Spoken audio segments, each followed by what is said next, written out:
help us continue to improve and deliver meaningful experiences in future events. We also encourage everyone to stay up until the end because we have exciting raffle items to give away, and for our non-winners, don't worry because we also have new bags and canon shirts for everyone, so be sure to claim them at the registration area before we leave the venue. Alright, now we move on to our truly inspiring segments, filmmaking, cinema, where we'll gain first-hand insights from industry professionals who have mastered the art of visual storytelling. Later, after hearing insights from content creators, it's time to see cameras in action. So we invite everyone to check out our new studio set specially designed for hands-on camera trials and real-world demonstrations. So this is your chance to witness how Canada Cinema Gear performs in dynamic shooting environments. Try the power and precision of the Canon EOS C400 and our interactive studio setup, perfect for cinematic storytelling and high-level productions. And over at our second studio setup, we will be showing how the Canon EOS C80 delivers stunning visuals in stylized environments, perfect for independent films, commercials, and creative content. So again, we have two studios there where you can actually get a hands and put your hands on and use all the Canon gears available there. So this is the perfect opportunity to experience firsthand how Canon tools can support your next big projects. Alright, now let us all welcome our special guest, a prominent industry leader in cinematography. A master visual storyteller and documentary photographer, a renowned cinematographer whose body of work boldly captures the social realities of the Filipino experience.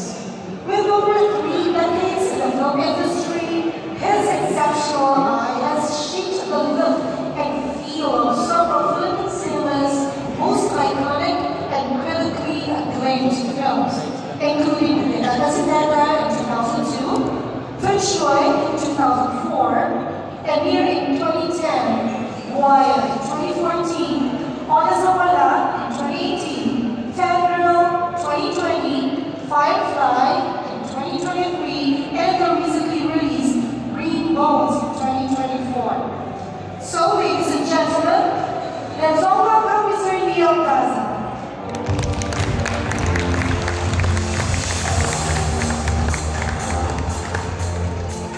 Good afternoon, Mr. Daza. Alright, we have another guest.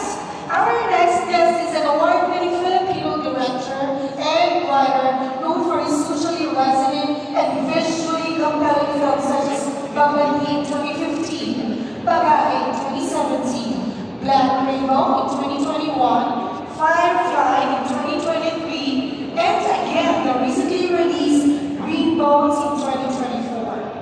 His powerful storytelling also extends to television, where he's brought to life acclaimed dramas like Maria Clara Ibarra and Legal Wives.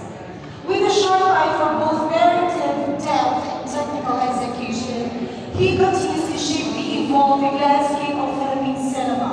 Today, he'll share his insights on the craft of filmmaking and how the Canon EOS C400 plays a pivotal role in bringing cinematic stories to life.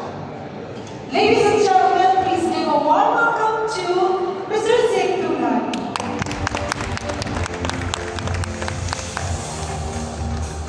Alright, good afternoon, Mr. Zig Dulay and Mr. Leo Gaza.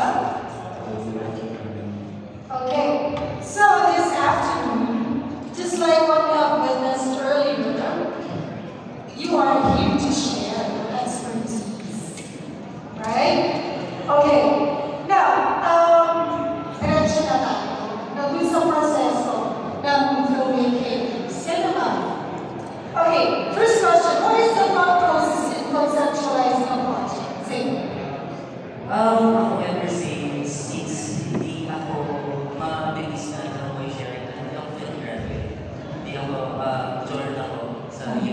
yun. So, first time kong pumunta ng Manila, wala akong pakiramdam sa pagpipelikula, pero nandun yung pakiramdam na gusto kong pumasok sa industriya. So, isa sa mga naunang na-meet ko si Sir Neil, and then isa sa mga nagbukas sa akin na School of Thought ng pagkukwento ay si Armando Bilang. Doon ko nakilala yung kanyang found story. So, diretso na noon, dun sa thought process ko pagkukuha ng concept at ng kwento, mula noon hanggang sa kasalukuyan, galing pa rin siya sa found story School of Philosophy of Filmmaking ni Mr. Dave. Yung found story na niniwala siya na mga kwento lang daw, yung nasa tabi-tabi, and then all you have to do sa filmmaker is to recognize the story. Parang gano'n. And then later in life, dahil yun na sa buhay ko na yung found story niya, later na realize ko na sa pagkahanap mo ng kwento, at pagkahanap mo na yung kwento sa tunay na buhay, hindi pala ikaw yung naghanap ng kwento, kundi yung kwento pala yung namimili ng kwentista na kwento sa kanya. At once na ikaw yung namili niya, ang tanging gagawin mo ay ikwento siya na pinaka-best na version niya. So, mas gano'n, yung found story, dapat lagi siya may pinanggagalingan.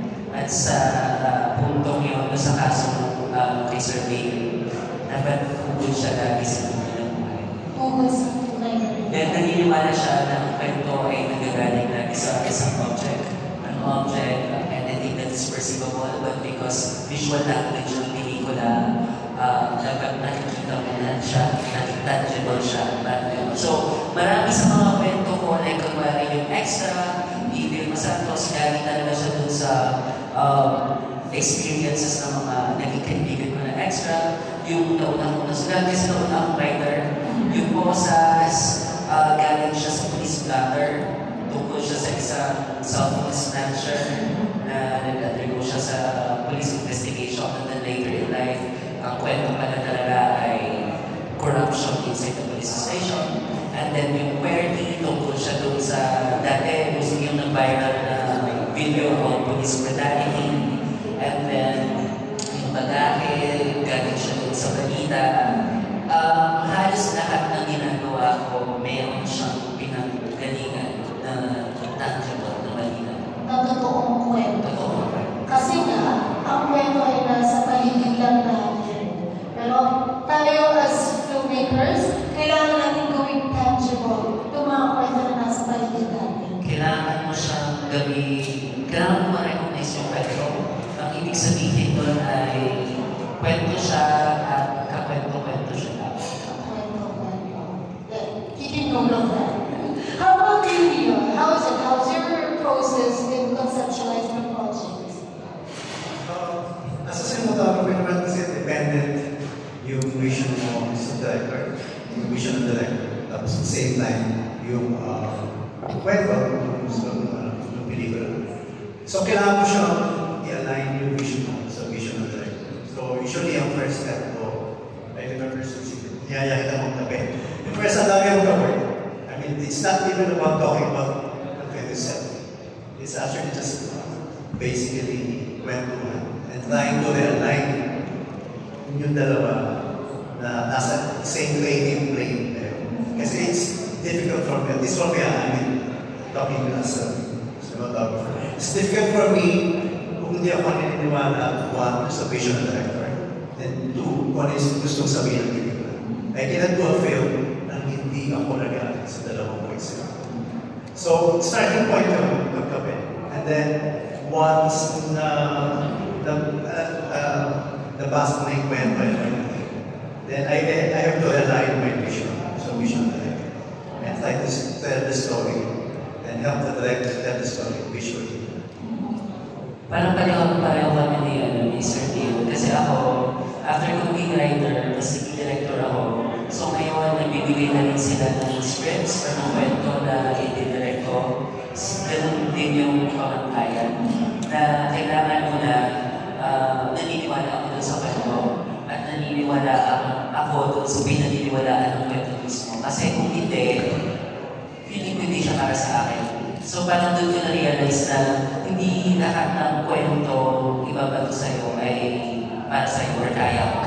May mga bagay pala na hindi mo siya kaya kasi hindi mo ba pinaniniwalaan. Ang hirap namang ikwento yung isang bagay na hindi ka naniniwala. Kasi as a director, gagawin mong buhay yan eh. Gagawin mo realidad yung script or yung concept, parang gano'n. So, kung hindi ka naniniwala dun sa kwento mismo, mahirapan ka gawin. Magiging pretentious or magiging walang puso. Ang unang-una sa lahat, kapag gumagawa ka ng pelikula, yun yung pinagkaiba niya dun sa iba. Kailangan mo siyang pusuan. Kailangan mo siyang bigyan ng puso. Kasi yung puso na yun, yung nag-open ng door para dun sa kalagawa ng kwento. At feeling ko yun yung ultimate goal kapag gumagawa ng pelikula. Kailangan mong tutunin kung nasaan yung kalagawa ng kwento mismo. Yung very core niya. At nabubuo yun sa lahat ng eksena kasama doon sa pelikula mismo. Hindi siya isang eksena lang, kundi isang kabuuan. Kasi magiging parang tao siya eh. Magiging parang magkakaroon siya ng buhay. So parang gano'n. Later, kapag naharap mo na yung kaluluwa niya, yung buhay niya, kung yung na yung pulso niya, kakaroon siya ng sariling buhay. And then that's the time na ikaw na yung magsaserve sa kanya.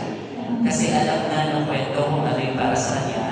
At para ka na lang alagad na everyone na nasa team, ikaw ang being the leader, isi-serve nyo yung pangangailangan ng kwento. That's the reason why, yun, importante na mag-usap kayo ng cinematographer. Napaka-importante yung elemento niya sa pelikula kasi sa visual language, yun yung gagamitin ninyo. Paano yung bubuhayin yung mga eksena? Paano yung bubuhayin yung kwento? Gamit yung ibang elemento sa pelikula. Tapos, lahat ng yun, ang pagbabasehan nyo ay yung request or yung hinihiling ng kwentos.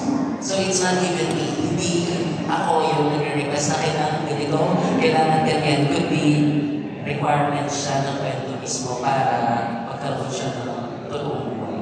Kasi nga, magsisilbi tayo dun sa materia. And ang napansin ko isa dun sa sinabi niyo pareho, yung start of the conceptualization process actually is from the alignment of the value system pala ng artists, no? Which is, I think, that's why you work well together, because ladies and gentlemen, by the way, they have worked in a couple of projects already together. And at the back, 2023 and 2024, they did a film together, both for the Metro Manila Film Festival, and both won. Because, tama yung pinagiging nila, alignment. Alignment of the, okay, first and foremost, alignment of the value system and alignment of the vision. No? Doon talaga siya mangyayari if you have those two. And with that, of course, we have an idea already what the role of a camera is in film production. Siguro ang mas magandang tanong dito ay bukod sa pagiging primer o gamit mo tool, ano ang naisisilbi o ano ang sinisilbi ng camera doon sa buong proseso ng cinema o ng film production?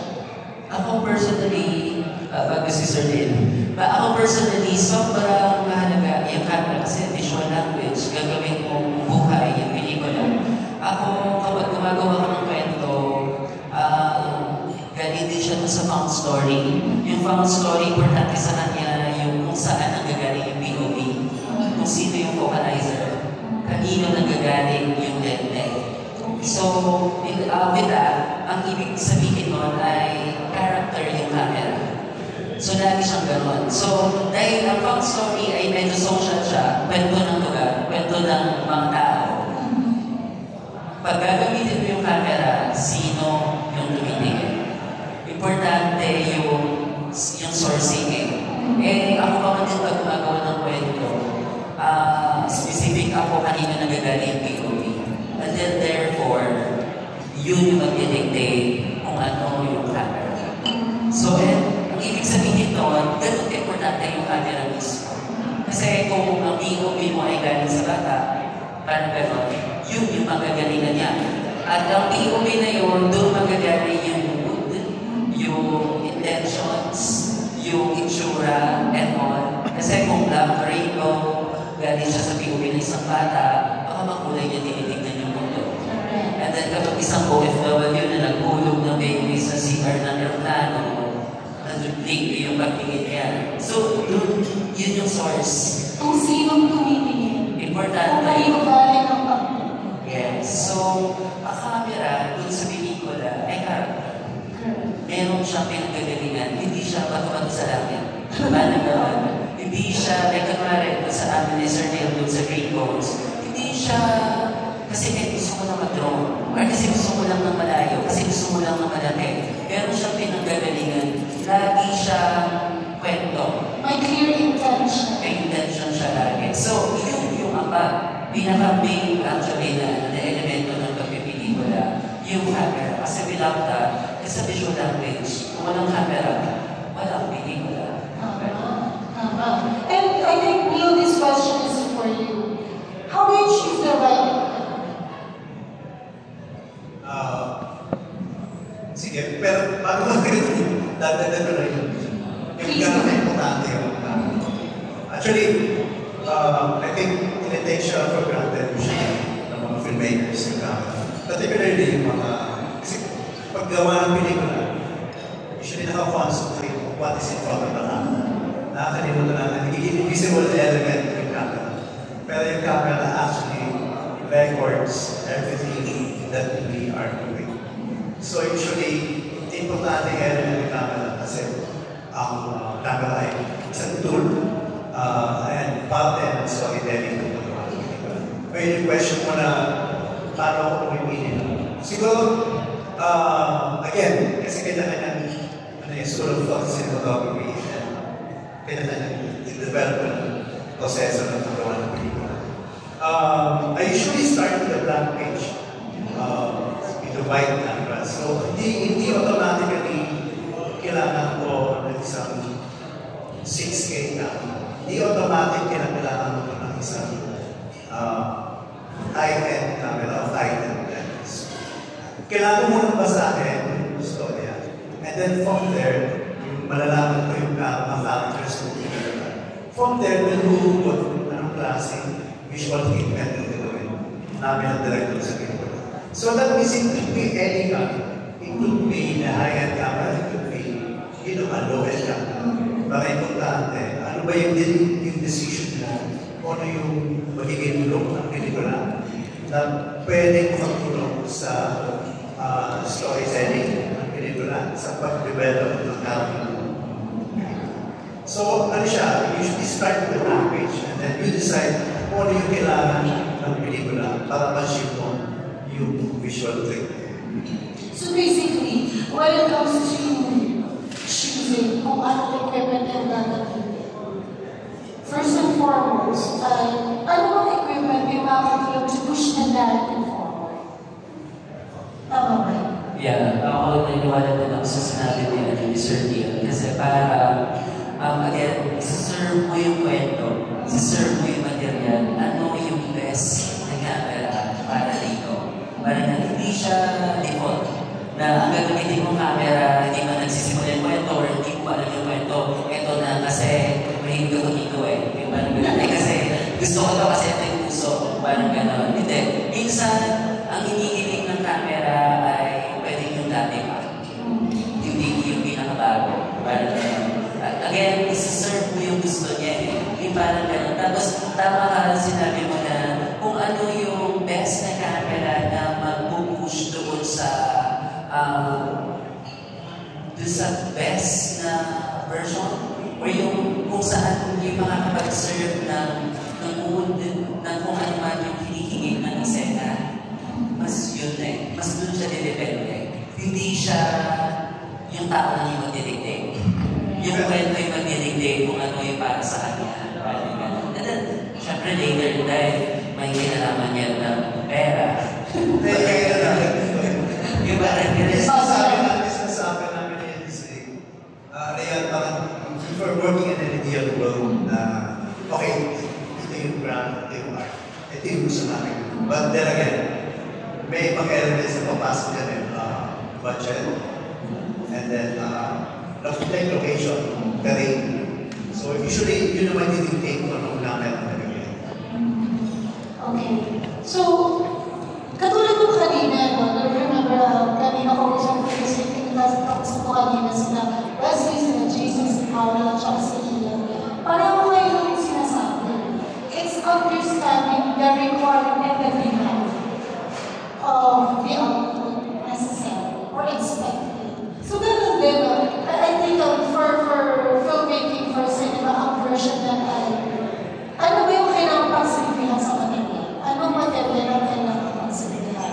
Well, of course, being realistic, no, na nandiyan yung budget, diba? Yung location, no?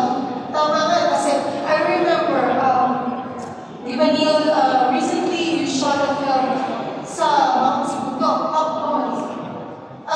So, dapat, tailor-fit yung equipment mo na able ka to, transport or, travel sa Bulukan kasi tama may ibig moving set tayo mo. Yeah. Yung shoot namin natin sa short film. So, nag-hire kami for the 3 days while shooting. So usually it's one reason kung bakit why you choose this particular camera because of that kind of situation. So, I can see myself shooting with a big camera if I'm shooting in a Busan Martian or if I'm shooting in an island. So, yun ganun mga consideration. Alright. I understand that you mentioned earlier na ang pagpili ng equipment or the gears that you need for a story or for a film is actually dependent doon sa requirements demand ng material. Pero there's a question here that you might be able to answer because I think it sounds technical. It asks you, what are your go-to lenses focal length for a film? Say for full production, for short films, or for independent films. So I don't know if there's even a difference between independent and mainstream or commercial films in terms of focal length that you prefer. Ako wala lang siya technical. Ako again, babalik na naman dun sa sinabi kanina na kung ano yung pinigigil ng eksena. Parang lalo na ako, may go-to lang ako na may eksena kasi dahil fan ako ng found story. Ang found story ay mas mahalaga sa akin yung kwento ng lugar. So magkwento ng lugar, more or less, kailangan lagi nabuhay. Yung ba na gano'n? So lagi siyang kwento hindi lang siya exposition. Kundi ginagawa mo kasi yung lugar bilang isa sa mga character or main character ng pelikula mo. So with that, syempre, para alam ni Sir Lilian, nakikilig ako super wide ng analysis. Kasi para way yung mechanism siya para yung individual story mag-pluralize or naging universal. Parang yun yung mga creative mechanism mo in such a way na paano mo na palalakihin yung kwento. Na hindi ka lang nagkukwento ng kwento ng isang individual, kundi part siya ng isang phenomenon, part siya ng society, parang gano'n. Ako, importante sa akin lagi yun na sinisituate mo lagi yung bida mo sa lipunan kung saan siya kabilang. In that way, doon mo makikita yung katuturan ng kwento. Na hindi lang para siya pang individual na kwento lang, kundi pang lipunan siya, issue siya na kailangan magkaroon ng pakialam yung maraming tao. So, with that, in relation dun sa lens, siya para papakita mo yung lugar, buhay ka talaga, parang gano'n. And then, importante din yung emosyon ng character mo. Kasi yung emosyon yung magsisilbing tool mo for propaganda It's either kung naman gagawin mo lang, dadayain mo lang sila mula sa emosyon, sa puso, at sa isip. Dalawa lang yun. Parang it's either pag-iisipin mo sila or pupusuan mo sila kung ano man yung mararamdaman nila. Takot man yan. Pero kailangan mo mabigyan ng pakiramdam. Kasi ako lagi, every time na gumagawa ako ng eksena, laging sinasabi na may tatlong elemento na importante dapat may tutumbong doon Ang eksena ay dapat may brain, dapat may heart, at meron siyang soul. Brain usually, ito yung facts. Ito yung meron mo sa eksena. And then kapag kapag medyo kulang siya ng puso kasi hindi naisulat ng writer, role mo yun at ng artista, paano natin ito bibigyan ng pakiramdam? At kapag nabigyan mo na siya ng puso, kung saan lalabas yung kaluluwa, kung saan lalabas yung point kung bakit importante itong eksena ito. Yung parang gano'n. So, more or less sa akin, ang default ko madalas ay kailangan ako may wide and at the same time, kailangan ako may tight. Kasi yun yung wait for the individual story and then wait for the kwento ng iba. As part of the Ano ako ang theory lagi na ginagamit ko dyan yung konsepto ng sociological imagination or ideals. Lagi na sinasabi ko sa libro niya na huwag mo daw tingnan yung isang pang-individual na pangyayari na huwag mo daw tingnan yung isang pangyayari bilang isang pang-individual na dalang-dama kundi part siya ng isang fenomeno. So lagi-lagi napapanatid yung issue. Maybe yun yung madalas na elements na common doon sa mga pelikula ko. Na nagmumukha siyang social realism, nagiging social drama siya kasi lagi niyang dinadamay yung paligid. So kahit hindi sabihin kung anong specific na lens doon na gagamitin doon, medyo parang understood siya. Nagkano siya ng individual at nagkano siya ng ulag. And for you, Neil, in terms of the focal length, para sa akin natin, so, wala akong go-to lens. I think parang bilang box mo yung sarili mo as a photographer, if you like, sige, automatic yung lens mo. I think nililimit mo yung playground as a photographer, as a visual artist. So wala akong go-to lens. It all depends sa material. Like when I shot Wala sa Wala, I specifically look for old lenses because gusto ko may konting grit and gusto ko may flare yung camera. Kasi lahat ng bagong lens and not that hard flare. So, maghanap ako ng lenses na mga old style cameras. But when I shot, like pinakalis ng tao sa F4mm which is really super mainstream. And we have this big stars. This project. So I did a very good lens that would more or less serve that kind. So wala siya, whether mainstream or indie, budget will always dictate. Pero wala siya, wala akong good lens. Got it. Yun nga, again, depende pa rin sa hindi. Tapos isa maganda, may kunwari, kasi syempre ang default lenses, kunwari ay given na kapag mag-white ka or lugar, mas nalaman mo yun kapag anong gawin, yung pwede mo lang masabi yung box, lumabas mo sa box na pwede mo lang din yung pang-white na pang-close up. Yung parang gano'n na yung pang-close up ng white kasi nagamay mo na yung language. Parang kaya mo na malasahin, kumbaga, na hindi ka na basta sumusunod sa kung ano yung default na gamit nila, kundi lumalabas ka na doon at ginagamit mo yung in a creative way. Para mas makadagdag ka pa doon sa kwento. Parang ganun. Kasi, again, hindi ko yung paggawa ng pelikula ay laging pagkahanap ng way para malabas mo sa box. Laging maghanap ng way para malabas mo sa default or sa status quo or sa nangyayari. Lagi ko may binabasa. At kasama, I think, yung technical doon. Correct, no? To achieve that, dapat tama yung equipment. Sana appropriate yung equipment, right? And then this next question actually, again, may pagka-technical ko. Kasi sa tingin niyo ba, in what projects is C400 as the best?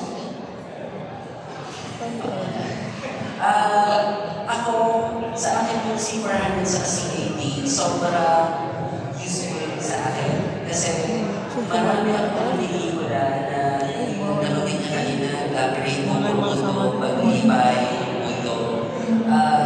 Lagi akong nasa malalayang lugar, isla-isla. Challenging terrain.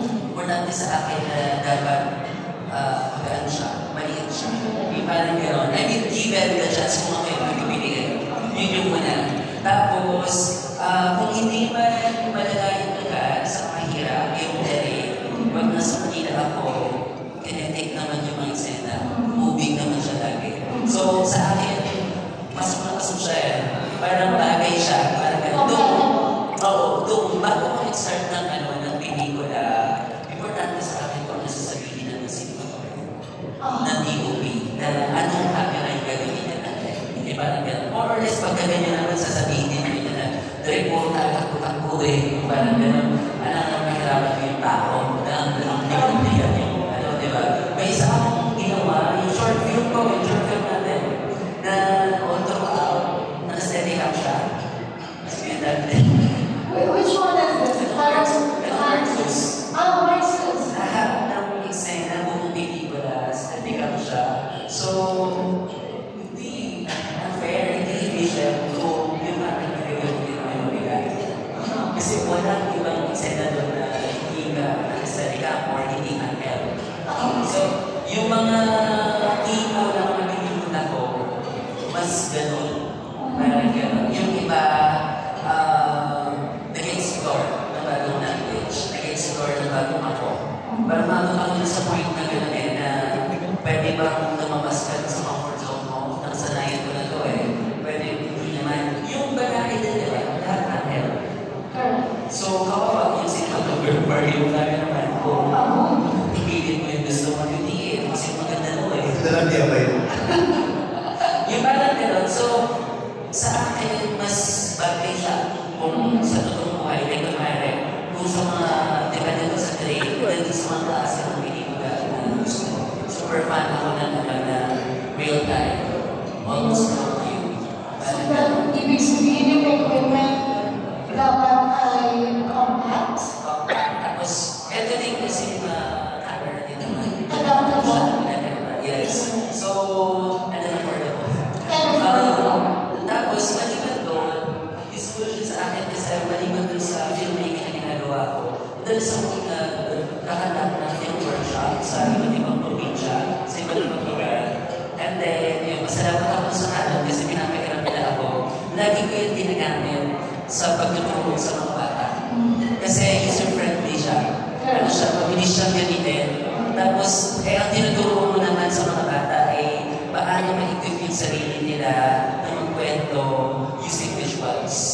So, importante na friendly yung camera na gagamitin nila na walang masyadong complex na ginagawa. Kundi, kailangan lang makita nila na gamit ang camera sa pagkwento at kung paano na magagamit yung camera na ito sa pagkwento nila. So, yun. Sobrang useful niya sa akin kasi kahit hindi ako super technical na tao, hindi ko kailangan mahirapan sa pag-explain sa akin kung paano gamitin yung camera. Kasi importante din sa filmmaker yun, sa storyteller yun, na dapat somehow kilala niya yung camera na gagamitin niya para alam niya kung paano niya ma-manipulate or paano niya ma-maximize or paano niya magagamit ito in a creative way. Doon yung point doon parang lagi-lagi. Minsan, yung creativity or yung creative uses na hinihingi ng eksena, nalalagpasan, depende doon sa gamit. Naalala ko dati, ito yung sa green notes. Kasi kapag nakita niyo yung puno doon, hindi siya malaki. Tapos, na-amaze ako kung paano makakaganda niya pag namin ng lente para mas madagdagan ma-amplify yung gusto mong sabihin o ang buka doon sa eksena. Yung ginamitan namin ng lente, parang gano'n, super wide siya, para siya nagkaroon ng value. Para siya nagkaroon ng bilig. And then that's the reason why lahat kong gamit yung lahat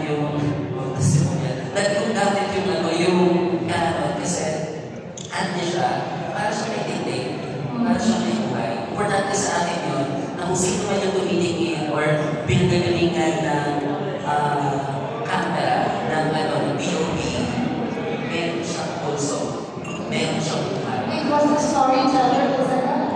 Yes. Anything you want to add, Neil? Ako na. Then, in terms of experience, kasi Canon user ako, DSLR Canon user. And then I shot documentaries and ended up full film using the Canon 5D at the time, out 5D. And then, C300 ako offered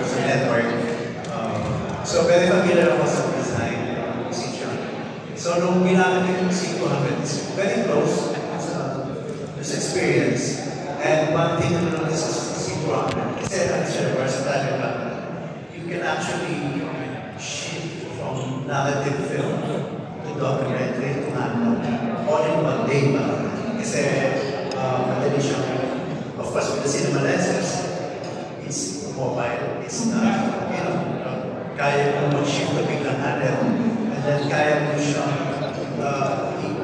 madali siyang i-karma per lunch, madali siyang ilagay sa gimbal. So, you can move around that kind of gear and setup one in one day. Kasi because of the design of That's going to be adaptability. Tapos sobrang importante yung sinabi ni Sir Ian yung sa dulo, yung bilis ng pagmamahal. Kasi lalo-lalo na ngayon with EGL, importante yung bawat Okay, EGL, Eddie Garcia law, which one of the stipulations of that law is about the prescribed working hours. Yeah, so maliban doon sa pagiging handy niya or compact niya, nakatulog siya ng oras. Efficient siya. Efficient bilis eh. Pag nilipat-lipat ka lang na gano'n, mabilis lang siya gawin. Tapos, mas efficient siya. Mas friendly siya sa budget. Kailangan niya. Tapos, mas marami kang nagagawa. Tapos, mas marami kang nagagawa. Mas na-navigate mo yung ano ba yung pwede mong gawin. Kasi mas marami na-depend ng time. At the same time, wala yung restrictions. Like, kumari, pagka-akit kayo ng tuto sa train, malaking camera yan. Mas mahirap ito. Mas mahirap ito. Magkakaroon ka ng adjustment. Tapos yun yung nakakainis bilang director na parang direct hindi daw kayang i-upload yung camera. Now, it comes to the compromise. So, hindi mo na gagawin. Tapos parang direct hindi daw pwede yung ganito. Hindi pwede yung ganyan kasi isang tao lang yung kaya mo akit. So, wala na yung iba. So, papaguhin mo yung kwento. Na yun yung kagandahan kapag alam mo yung camera mo, tapos compact siya, tapos mabilis lang siya, parang gano'n, na gamitin. Kasi natutulungan ka niyang i-discover yung mga bagay na gusto mo rin i-discover. Na technically nakakatulong siya na mag-push ng limit dun sa